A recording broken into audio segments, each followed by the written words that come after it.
Tracking, alerting, protecting. This is WKYT This Morning. Now at 6:30 on WKYT, days after a Lexington man was murdered, police say there has been a break overnight in the case. There were some tense moments for passengers bound for Kentucky after their plane was involved in a crash at a Minnesota airport. And a curious toddler gets a toy for his troubles after being rescued by the fire department. Find out what he got himself into. We'll have those stories and more, and breaking news as it happens. It's coming up on WKYT This Morning. Hello there and good morning and welcome. It's so good to have you with us on WKYT Thursday, October 23rd. I'm Bill Bryant. And I'm Rebecca Smith. Those little toddlers, they can get into some stuff. And I see somebody over there who should be aware of that, little Max. Yeah.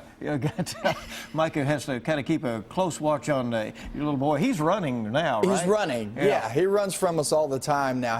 For some reason, he puts his arms up like this. He looks like a little dinosaur. Yeah, he just runs like this. It's the weirdest thing, but we love it. We absolutely love it. Let's check outside, see what's going on. Did I look like an idiot just then? I think I did. No.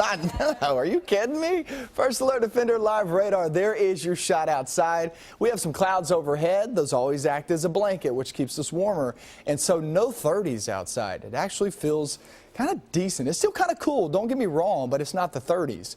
So as you're walking out the door, a light coat possible, and you'll probably need it throughout the day until we start to see those sunny skies to heat us up. 59 degrees by the afternoon, but we have 60s and even some 70s in the forecast after today, and I'll show you that off into your weekend. Your weekend looks phenomenal. That comes up in a minute. Okay, thank you. Let's get right to the news. We have some developing news that's happened overnight in Lexington. Police have made an arrest in the city's latest murder case. The deadly shooting happened last week, and this morning we've learned that police have charged 19-year-old Nathan Miller with complicity to commit murder. WKYT's Whitney Wetzel is live this morning to explain what we've uncovered about his arrest and what may be to come. Good morning, Whitney. Good morning. Well, according to court records, Nathan Miller did not act alone, but so far he's the only one that's been arrested in connection to Friday's shooting. 19-year-old Jeffrey Adams was shot multiple times around 10:30 Friday morning at an apartment complex on McCullough Drive in the Winburn area. Firefighters found Adams lying in a hallway on the second floor. He was pronounced dead at the scene. According to court documents, Miller and other co-defendants arranged to meet with Adams for a drug deal, and that's when he was killed. Now it's unclear who actually fired the shots that killed Adams. Again, so far Miller is the only person charged in connection to this shooting, but it's clear police do believe that other suspects were involved. Miller's arraignment is scheduled for later this afternoon. Live in Lexington, Whitney Wetzel, WKYT. Whitney, thank you. Also new this morning, a plane that was headed to Kentucky didn't make it after an accident at the airport. A spokesperson for Minneapolis-St. Paul International Airport says two planes clipped wings on a taxiway late last night. It involved a Compass Airlines flight that was headed to Louisville and a Delta flight that was going out to Los Angeles. Both planes returned to the terminal. Passengers were taken off. The incident remains under investigation this morning. Today, we could learn some new details about a case involving a UK football player who is accused of raping a woman on campus. Lloyd Tubman is suspended indefinitely from the team. WKYT's Mark Barber is live in Lexington this morning to explain what we expect to happen today in court. Mark, good morning. Good morning, Bill. Lloyd Tubman's preliminary hearing will start in just 2 hours. The UK freshman is accused of raping another student in her dorm room on campus. The defensive lineman is suspended from UK's football team after being charged with first-degree rape. Investigators say he attacked an acquaintance on October 2nd when he was visiting her in her dorm room on UK's campus. An arrest citation states that Tubman verbally and physically assaulted the woman and then forced her to engage in sexual conduct. We're told the alleged victim called 911 after the 6'3", 250-pound freshman left. Police tell us she was crying and shaking when they arrived. Tubman pleaded not guilty at his arraignment a couple weeks ago. He was ordered to have no contact with the woman and to move back to Louisville to live with his parents. Because Tubman has not been arrested before, he was released on a $10,000 bond. He's scheduled to be back in court again this morning at 8:30 for his preliminary hearing. Live in Lexington, Mark Barber, WKYT. Police are looking for a man who used an odd weapon to rob an eastern Kentucky store. State police say the man was armed with a club when he stole cash from the Ermine, Double Quick in Letcher County. Police released surveillance video of the suspect, hoping someone will recognize him. A Powell County nurse is in jail after police say she stole prescription medication. State members at Stanton Nursing Center told police that Amy Lyle took car keys from another employee's locker. Police say she then stole medicine from the car. The crime was caught on camera. Lyle is charged with theft by unlawful taking. A former school bus monitor is charged with harassing and menacing 2 students on a bus. Melinda Owens worked for Anderson County Schools, but last month, investigators say she pushed a 12-year-old's face into a bus seat. They also say she grabbed another 12-year-old's poster board, the homework, and destroyed it. The Anderson County Superintendent says Owens resigned after the incident. Canadian authorities are investigating what motivated a gunman to kill a soldier standing guard at the nation's war memorial. Amateur video purports to show the suspect leaving the scene in Ottawa. The gunman later stormed Canada's parliament and was shot and killed. Canada's Prime Minister says this was his country's second terrorist attack in 3 days. A soldier was killed in a hit-and-run in Quebec on Monday. One of 2 nurses who contracted Ebola while treating the nation's first Ebola patient have been declared virus-free. Relatives of Amber Vinson say doctors at Emory University Hospital in Atlanta no longer detect the virus in her system.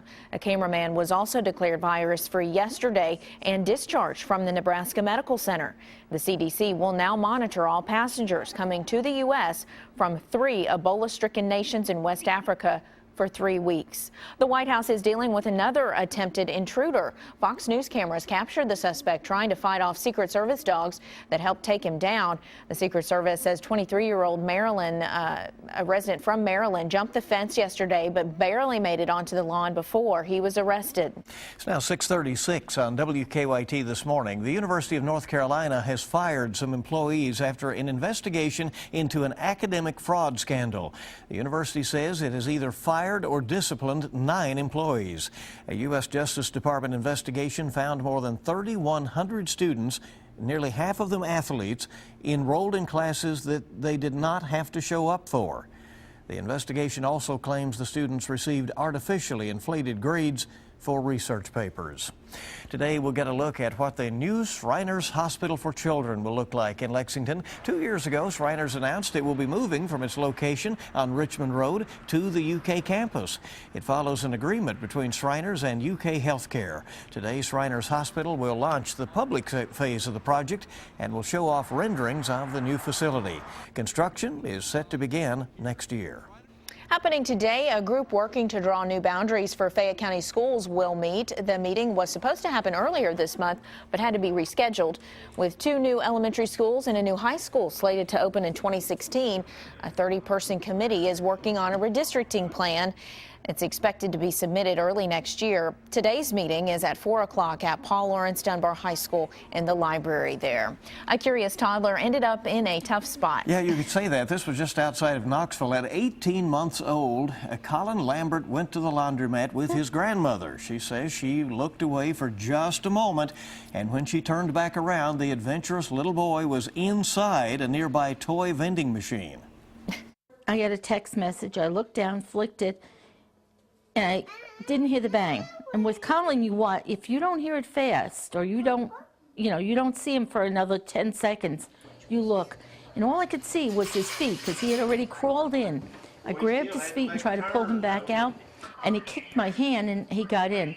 He went in, he climbed up on the shelf, and then he climbed over the glass partition and sat in the toys and played with the toys. Okay, so Diane quickly called 911 and fire crews came out to the rescue. They managed to pull the boy out. The machine that Colin got stuck in is being held together by duct tape now. Colin's grandmother says firefighters did let him have 1 toy to take home.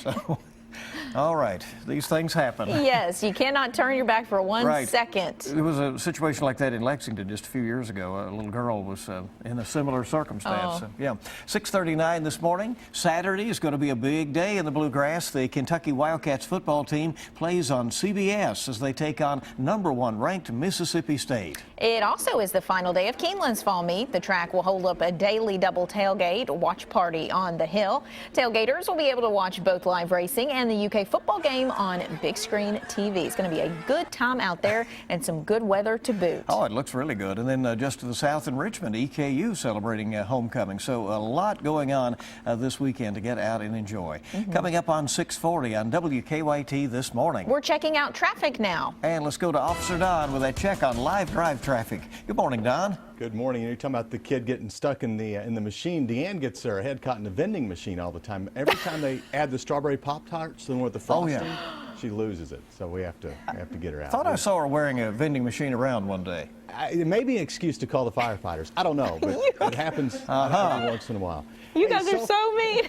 So far, collision-free in the city. No problems dealing with it right now. Let's get a look outside and we'll show you what's happening as you get a look at a live look at Nicholasville and Shady Lane. Harrodsburg Road still looks good, by the way, and the exit ramps, we're good to go off the interstate. We're keeping a close eye on things in the construction zone, but if you check our Waze map, you can see that we are trouble-free at the moment. Our biggest slowdown is going to be Nicholasville Road approaching the Circle. Now back to you in the studio. All right, Don, I don't know why you do these things. You've just set yourself up for trouble this morning, haven't you? Yeah, all right. Don and Deanne are on 98.1 The Bull with some good music this morning, and we have more news coming up on WKYT. Hope you'll keep it right here with us. A thriller flash mob brings the funk of 40,000 years dancing down a California street. And we're looking outside in the 40s, even a couple of 50s sprinkled in here and there. As we head toward the afternoon, we don't really rise that much more again today. This is your last cool day, though, until we see the nice warm up. And I'll show you how warm we go toward the weekend coming up.